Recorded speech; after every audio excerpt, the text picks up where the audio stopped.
아까 소개를 팀장이라고 얘기했지만 다른 팀장들에 비해서는 되게 좀 젊은, 아직까지는 이제 막 새내기, 이제 막 시작하는 그런 팀장입니다. 그래서 지금 우선 저는 위니아 전자라고 지금 있어요. 그래서 지금 현재는 위니아 전자의 냉장고 디자인을 하고 있어요.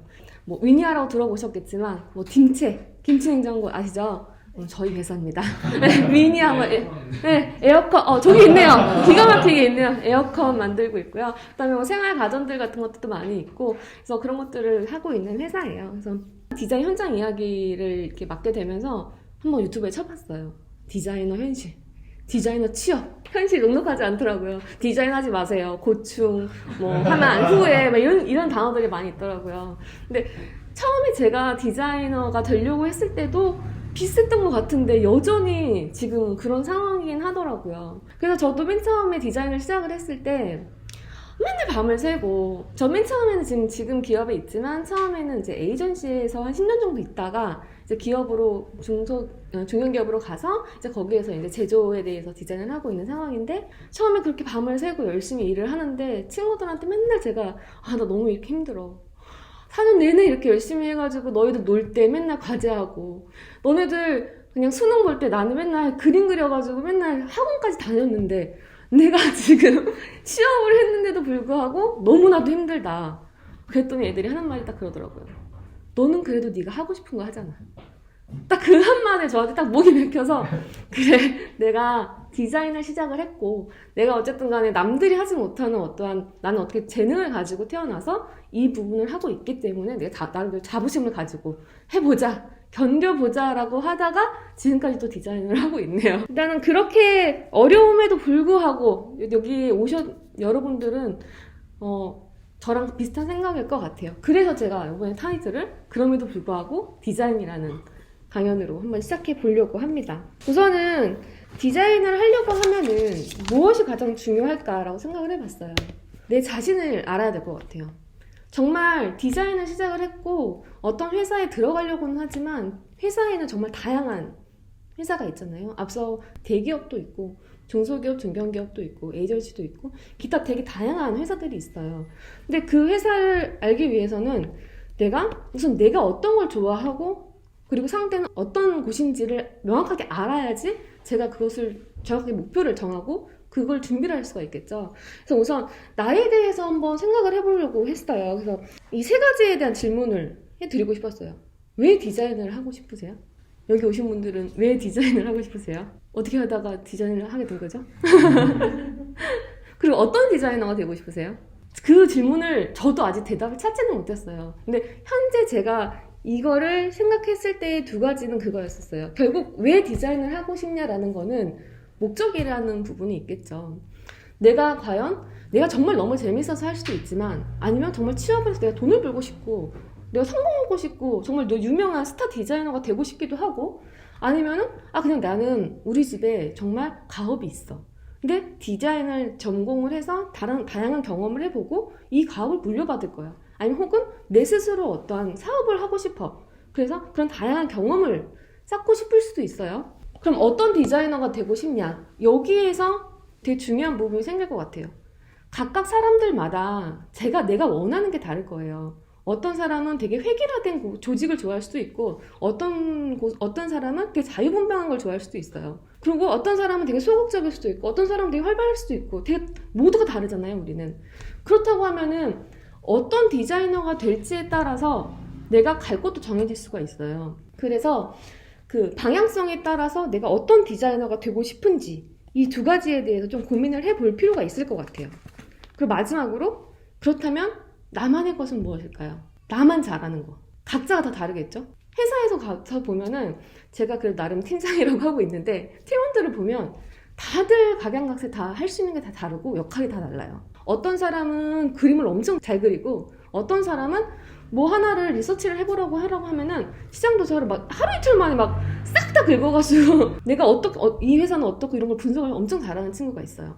그리고 어떤 친구는 렌더링을 엄청나게 기가 막히게 해요. 각각 다 하고 싶고 다 잘하는 역할이 다 다른 거예요. 그렇다면 나만의 것은 무엇일까? 제가 여기에서 약간 그래서 저도 이런 걸 고민을 하다가 과연 나만의 것은 무엇이었을까? 내가 어떻게 디자인을 하게 됐고 디자인을 하다가 어떻게 하다가 기업이란 곳에 들어가게 됐을까? 나의 강점은 뭐지? 라고 생각을 했을 때 제가 내세웠었던 거는 다양한 경험이라고 얘기를 했었어요. 그게 어떤 거였냐면 제가 처음에 회사를 들어가서 그런 생각들이 있었어요. 맨 처음에는 어쨌든 에이전시를 시작을 했기 때문에 클라이언트가 어떤 주제를 주고 기간을 주고 언제까지 아웃풋을 주세요라고 얘기를 하면 밤새도록 계속 그 작업을 하고 그냥 내가 하고 싶은 무언가가 아니라 누군가가 원하는 것에 대한 결과물을 내기 위해서 부단히 노력을 했어요.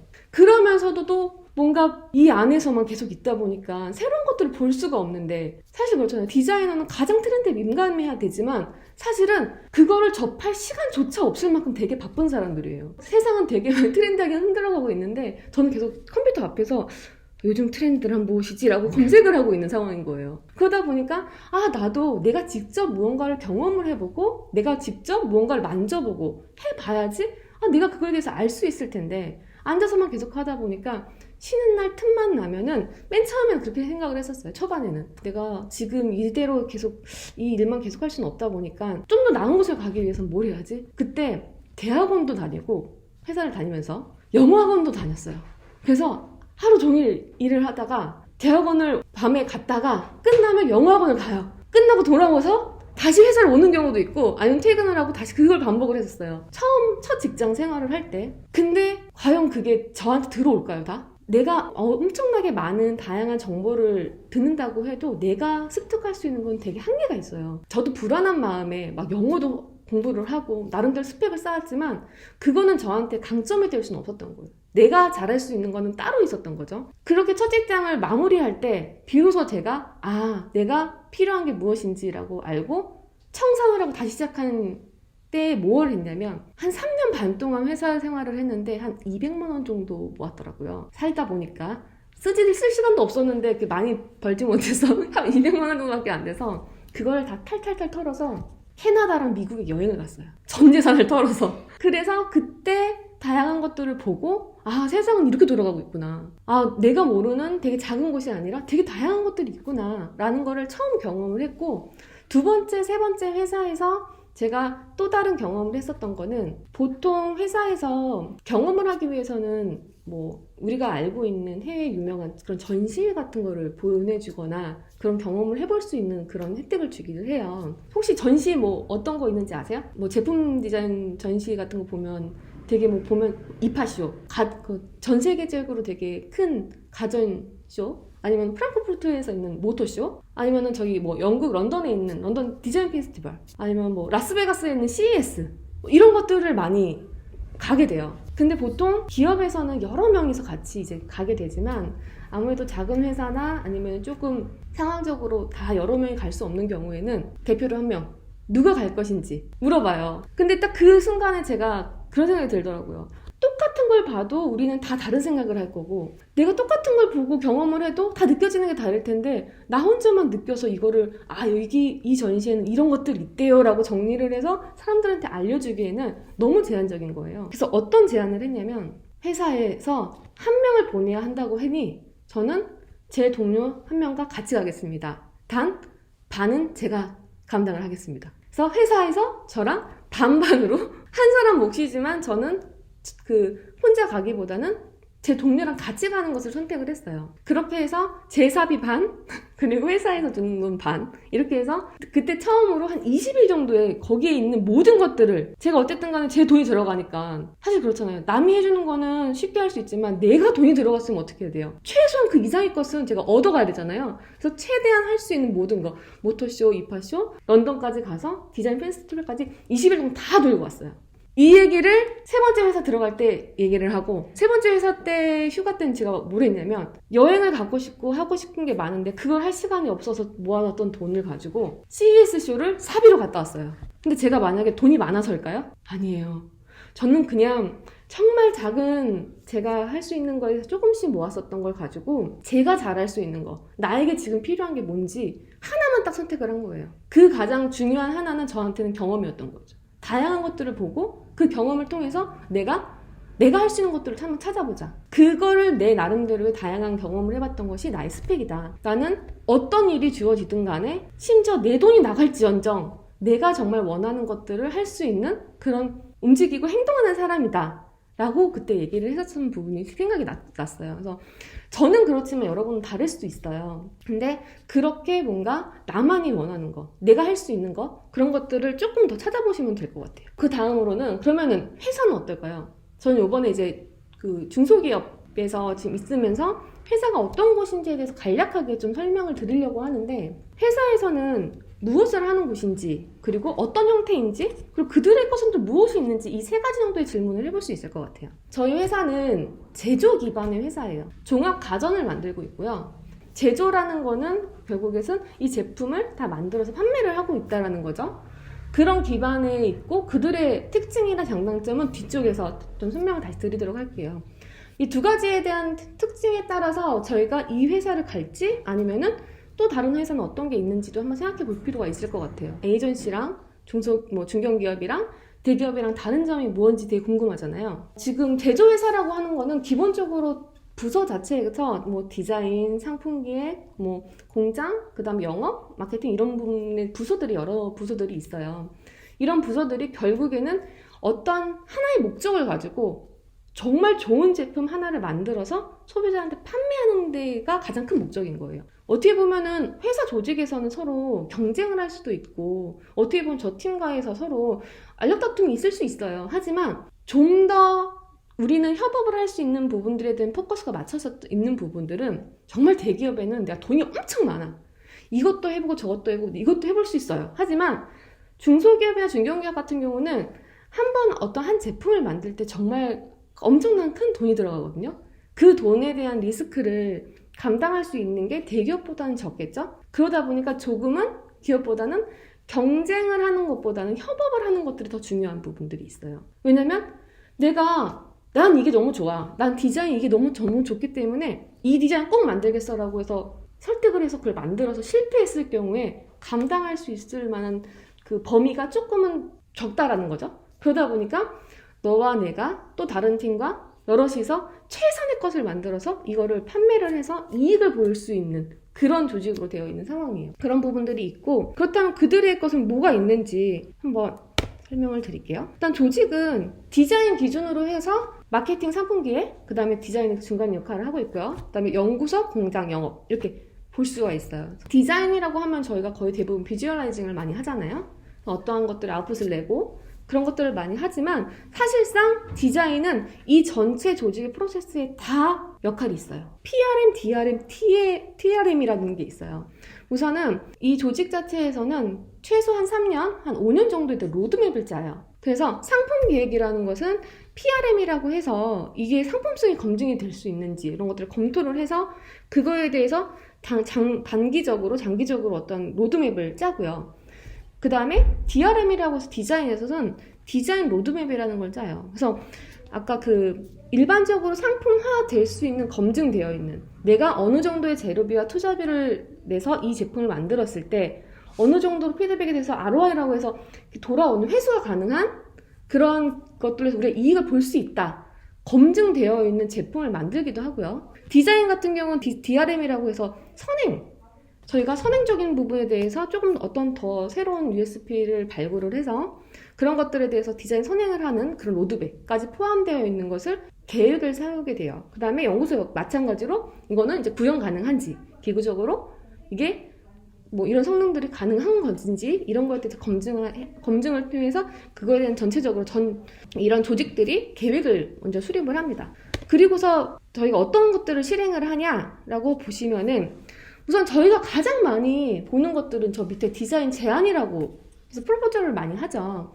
그래서 뭐 디자인 렌더링을 제안을 하고 뭐 목업으로 해서 검증을 하기도 하고 그 다음에 뭐 그 관련해서는 이제 나중에 그 양산이라고 해서 공장에서 이걸 어떤 식으로 어떤 재질과 어떤 컬러랑 그리고 이건 어떻게 생긴 부품으로 해서 어떤 걸 할 건지 그 리스트를 다 만들어요. 사양서를 작업을 하는 경우도 있고요. 그래서 결국에는 그거를 CF적인 부분에 대해서 새로운 소재 같은 경우 개발을 하는 그게 가장 기본적인 디자인의 역할인데요. 그 외에도 학교에서 보면은 기본적으로 맨 처음에 프로세스가 어떻게 되죠? 디자인 프로세스가? 리서치를 하죠. 시장 분석은 사실 우리는 앉아서 리서치를 많이 했었잖아요. 근데 진짜 시장은 어떨까요? 우리가 타겟으로 하는 시장이 저희 회사 같은 경우는 북미, 남미, 유럽, 러시아, 중화, 아시아 되게 다양한 시장이 있어요. 그 시장에 다 법인들이 있어요. 그래서 그 현지에서 실제로 우리 제품을 판매를 하는 조직이 거기 따로 있거든요. 그럼 그쪽에서 현지에서 들려오는 얘기들, 그게 좀 더 직접적으로 들려오는 얘기들이 있겠죠. 그래서 우리가 뭔가 다 모든 거를 검색하는 부분들이 아니라 데스크 리서치도 필요하지만 현지에서는 어떠한 것들이 정말 필요한지, 저희랑 다른 체계업과 다른 환경 구조와 그리고 식생활이 다 다르기 때문에 저희랑 또 다른 어떠한 형태를 가지고 있어요. 그 현지에 대한 어떠한 얘기들, 그런 분석들을 마케팅을 할 때 디자인이 같이 이 시장에서는 이런 것들이 필요하구나 라는 것을 같이 분석을 해요. 그래서 지역마다 어떠한 VOC가 있는지, 그리고 현지에 있는 마켓은 어떤 것들이 필요한 건지, 그런 것들을 우선 분석을 하겠죠. 그 다음에 상품기획에서 진행을 할 때 방향 수립을 해요. 우리가 리서치를 끝나고 나면 뭘 하죠? 두 번째로 디자인을 할 때 맨 처음에 막 리서치를 했어요. 그럼 내가 어떤 걸 디자인할지 컨셉을 잡죠. 그거예요. 컨셉을 잡는 거예요. 우리가 이 제품을 시장에서는 이렇게 다양한 필요한 것들이 있는데 그럼 우리는 어떤 제품을 만들까? 그 역할을 할 때 결국에는 타겟 코스트, 그러니까 얼마에 팔 건지, 그리고 뭐 세그나 모델에 대해서 분석을 한다.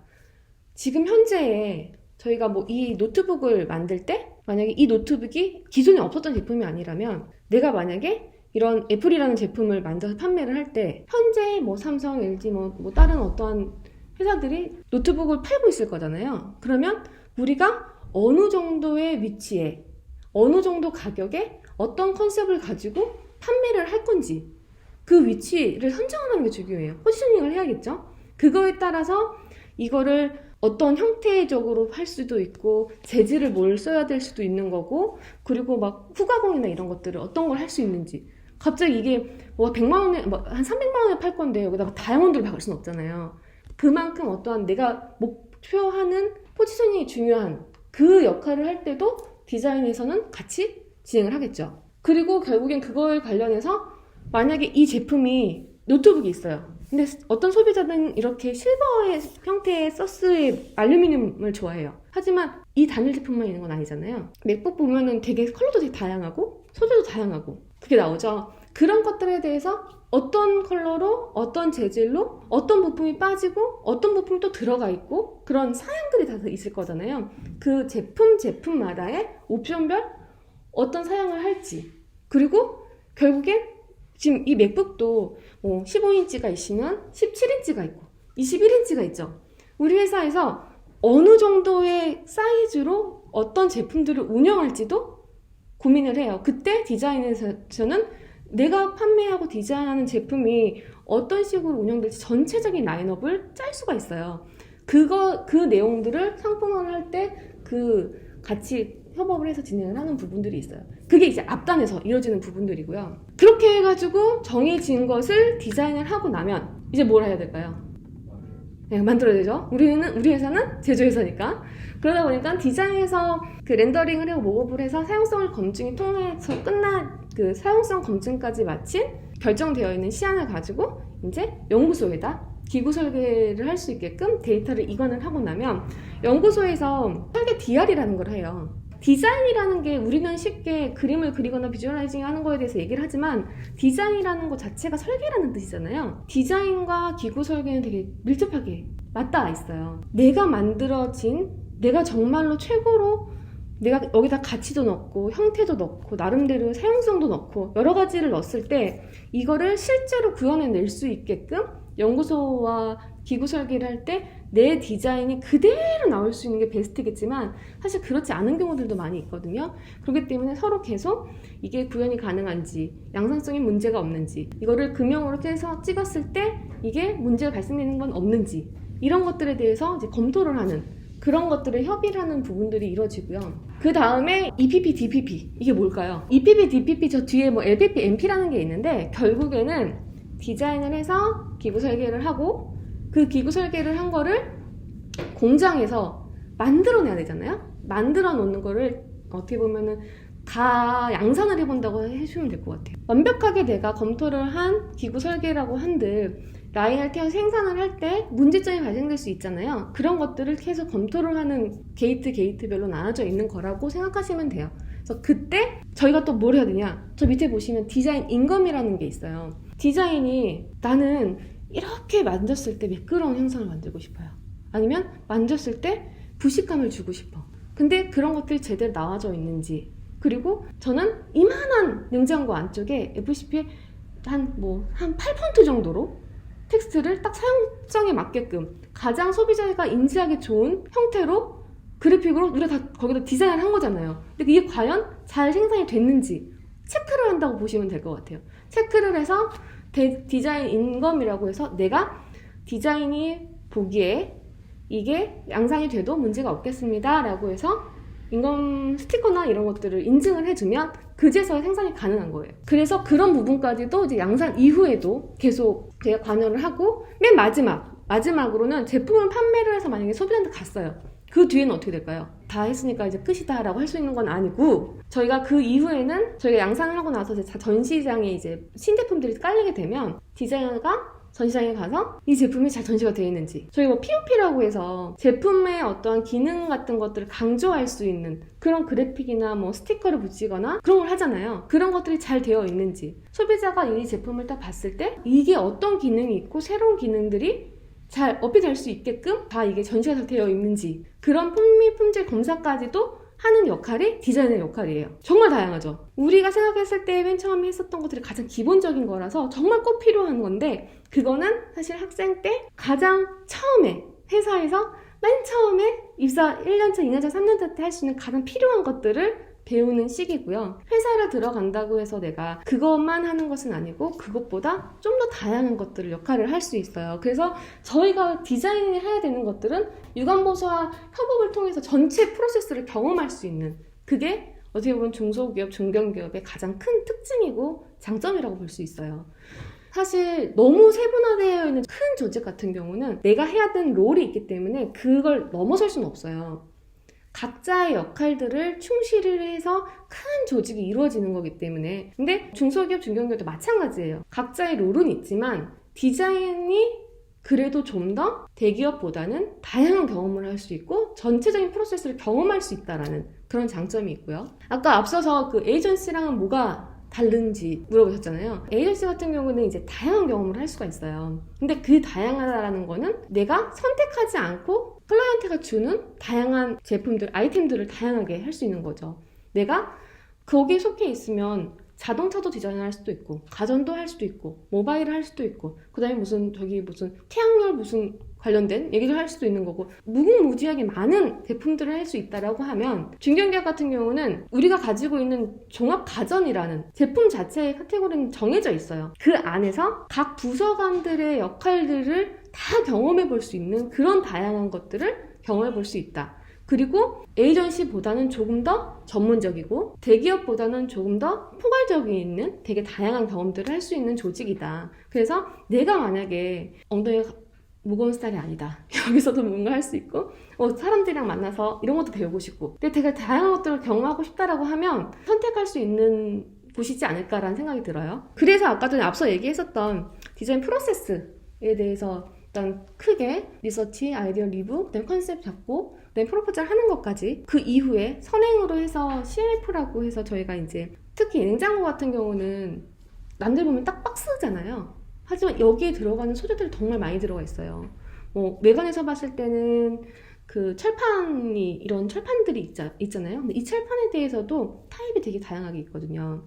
이거를 인쇄로 하느냐 아니면 필름을 부착을 하느냐 아니면 제 리얼 소재를 사용하느냐에 따라서 다 다르고 글라스 타입에서도 그냥 일반 반짝반짝거리는 유광 타입의 글라스냐 아니면 사틴이라고 해서 약간 무광으로 그런 형태가 다르냐 그 외에 컬러들도 우리가 원하는 컬러들을 구현할 수 있게끔 신뢰성 테스트라는 것들을 나중에 해요. 양산성이 가능한 그러한 내가 어떤 구현하고 싶어 있는 컬러를 개발을 해서 그런 테스트에 통과가 되면 양산에 적용이 가능한 거거든요. 그런 것들을 이제 개발하는 CF적인 부분에 대해서도 개발을 하는 부분들이 있고요.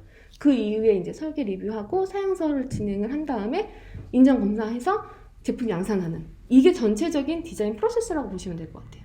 그래서 제가 맨 처음에 질문 드리고 싶었던 다양한 질문들이 있었지만 이렇게 다양한 일들을 저희가 하잖아요. 근데 정말 딱 한 가지를 꼽자라고 하면 함축적으로 딱 한마디를 오늘 듣고 가셔야 된다고 하면 무슨 말을 해줘야 될까라는 생각을 했어요. 말이 많기 때문에 제가 모든 말들을 다 듣고 그 다음에 내가 알아듣고 집에 가시진 않으실 거 아니에요? 그래도 적어도 이거 한마디는 기억하고 가셨으면 좋겠다라고 한 게 뭐였냐면, 그래서 이렇게 다양한 걸 하는데 그럼 디자이너의 역할은 뭘까? 우리가 어떤 역할을 해야 될까요? 저희가 할 수 있는 것들은 되게 많아요. 되게 할 수 있는 것들은 많고 되게 다양한 것들을 할 수 있겠지만, 그 중에서도 제가 생각할 때 가장 중요한 역할이라고 하는 거는 어쨌든 비주얼라이징을 하는 거, 시각화하는 거, 다양한 툴을 활용을 해가지고 내가 어떻게 뭐 정말 좋은 렌더링을 하는 거, 그다음에 사용이 편리하게끔 하는 뭐 어떤 형태의 모델링을 하는 거, 되게 다양한 것들이 있겠죠. 그것도 정말 중요한 거지만 가장 중요한 디자이너 역할이라는 거는 결국에는 부서 간의 문제도 있을 수 있고, 소비자들이 사용을 하다가 불편해서 느껴지는 문제들도 있어요. 결국엔 그거를 우리가 제안을 할 때 결국엔 그걸 어떻게 창의적이고 재밌게 그거를 문제를 풀어나가는 그 과정에서 최선의 선택을 해서 이걸 제품화하는지인 거잖아요. 근데 이 프로포즈를 다 가장 중요한 거는 저는 그 많은 문제들을 해결하는 사람이라고 생각을 해요. 정말 세상에는 다양한 시대 흐름에 따라서 뭔가 많은 것들이 변화하고 있어요. 그래서 사람의 마음도 변하고 사용하는 제품들도 많이 변하고 계속 많은 변하는 것들 중에 그래도 변하지 않는 두 가지가 있다라고 하면, 첫 번째는 그래도 그 어떤 완벽한 것들 중에서 100% 완벽한 건 없기 때문에 그 중에도 한 가지의 문제점은 항상 있다는 거. 모든 것이 장점만 있고 100% 완벽한 건 없잖아요. 적어도 단 하나의 문제는 있다라는 게 변하지 않는 첫 번째. 그럼 두 번째는 뭘까요? 그걸 결국 사용하는 사람들은 편하게 하고 싶다라는 그런 걸 원한다는 거예요. 결국엔 그러면 어떤 시대가 흐르고 어떤 상황이 되더라도 문제는 계속 발생하고 그거를 편하게 하고 싶다라고 하면은 그 문제를 해결하는 사람인 디자이너는 반드시 필요하겠죠. 그래서 저와 여러분이 그리고 지금 이제 예비로 나중에 디자이너가 될 분들이 꼭 필요한 이유가 이게 아닌가라는 생각이 듭니다. 그래서 조금 더 앞서 얘기했지만 정말 이렇게 많은 일을 하고 정말 악한 상황에서도 우리가 디자인을 하기로 마음먹었으면 좀 더 자부심을 가지고, 정말 나는 꼭 필요한 사람이고 어느 곳에서든 존재할 수 있는 사람이에요. 꼭 회사가 아니어도 되고 어느 곳에 내가 위치한다고 해도 디자인적인 사고를 가지고 이 디자인 프로세스 있잖아요. 처음에 아까 계속 얘기했었던 상황이 어떤지, 그래서 내가 어떤 걸 할 건지, 이 문제를 어떻게 해결할 건지, 그거에 대해서 시각화할 수 있는 능력은 저희가 타고난 거예요. 저희가 할 수 있는 거기 때문에 어느 위치에서나 우리가 할 수 있는 역할이 반드시 있다. 내가 어떤 곳에서 어떤 일을 하느냐가 중요한 것보다 나는 디자이너이기 때문에 무슨 문제든 해결할 수 있다라는 생각을 가지고, 자부심을 가지고, 그럼에도 불구하고 계속 디자인을 하시다가 언젠가는 어느 곳에서 다시 저랑 만날 수 있었으면 좋겠습니다. 네.